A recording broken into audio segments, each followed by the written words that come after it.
Kanina pong nagpunta ako dito, tsaka nakaupo ako, parang hinihila ito.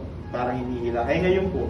Ngayon po, nawala ko yung pagwala. Hallelujah. Opo. No? Palakpakan po natin ang Panginoon. Sige po, sabi po niya, kanina po, masakit na masakit. Ngayon po, Parang lumingi ko ng ano, Aha. yung nana. Oh, yung may nana po. Ay, masakit po yun, no? Kung gagraduhin natin, let's say 10 po yun. So, sa ngayon nakatayo po kayo. Ngayon Kaya po, po nakalakad ako mag-ibig. oh, ilan na po ngayon? Nawala na po. Wala na po ako. Palakpakan po natin ang Panginoon. Hallelujah. Pero hindi po nangyari nung dito, nung ginamit na po ako.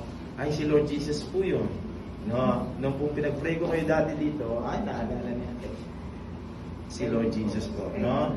Ganun din pong nangyari. Hallelujah, no? Napakabuti po ng Panginoon. Check nyo lang po, sige po. Ayan po. Wala na po.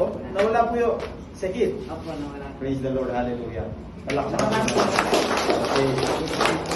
So, hindi ko lang po kailangan mag-praise si Lola, no? Sige po, maupo po kayo.